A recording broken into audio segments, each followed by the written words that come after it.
यक्षिणी साधना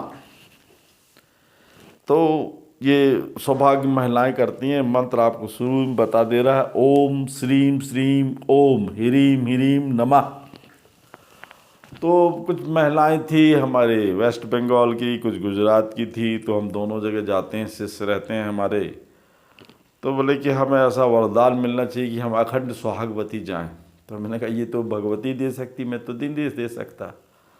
और हमारे पास वो सौभाग्य यक्षिणी के माध्यम से व्यवसाय आता रहा। अब हम गुजरात थे, वो दोनों महिलाएं बहनें थी आपस में। एक गुजरात में शादी हुई थी, एक वेस्ट बंगाल में। मैं दीपावली के टाइम पे गुजरात गया था, आज से 40-45 साल पहले। तो क्योंकि उनके गुरु थे हम, तो उन लोगों ने बुलाया था, तो उनको दोनों को अलग अलग कमरे में बिठाला। हमने बोला ये साधना 31 दिनों की है, दोनों को खाना है, पति पत्नी नहीं मिलेंगे, मांस मछली शराब से दूर रहना है।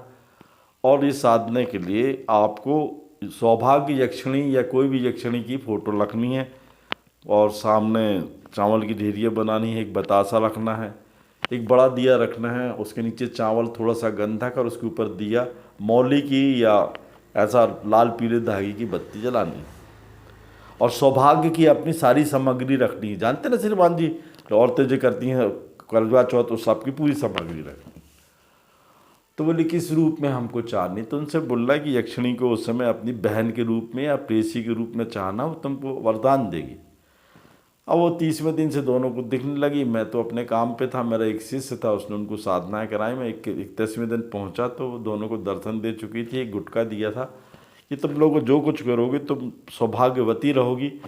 तो एक ने कपड़े का काम चालू किया श्रीमान जी, उसके पति ने, और एक ने एक्सपोर्ट का काम चालू किया वेस्ट बंगाल ने। देखिए किस्मत की बात, 15-20 साल बाद जब मिला, तो जिसने कपड़े का काम चालू किया उसकी बहुत बड़ी मिल्स रही कपड़े की, और बहुत अच्छा रहा, रोज़ कन्या भोजन कराती थी वो। और जो वेस्ट बंगाल में थी उसका एक्सपोर्ट का काम बहुत बढ़िया चला। पर यक्षिणी की दी हुई आशीर्वाद कभी खाली नहीं होते, वो इंसान और परमात्मा के बीच में कड़ी होती है। देखिए श्रीमान जी, बढ़िया उनके व्यवसाय चले, सब चले, और क्योंकि उनको आशीर्वाद दिया था अखंड सुहागवती के उनने। देखिए दोनों बहनें किसी जगह जा रही थी, एक बार ट्रेन से, ट्रेन दुर्घटना में दोनों बहनों की मृत्यु हो गई।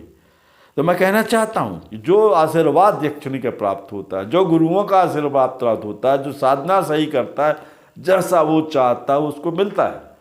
ये मैंने आपको उदाहरण दिया, और सतत घटना है। बड़े लोग हैं और उनके बच्चे बड़े बड़े हो गए, जाते हैं तो गुरु तुल्य मानते हैं। वैसे भी अब हिंदुस्तान में मैं जंगलों में रहता हूँ, मिलता नहीं हूँ किसी योग गुरु के निर्देशन में। क्यों स्त्री साधना कराती है तो उसको निश्चित लाभ होता है। जय सिया राम।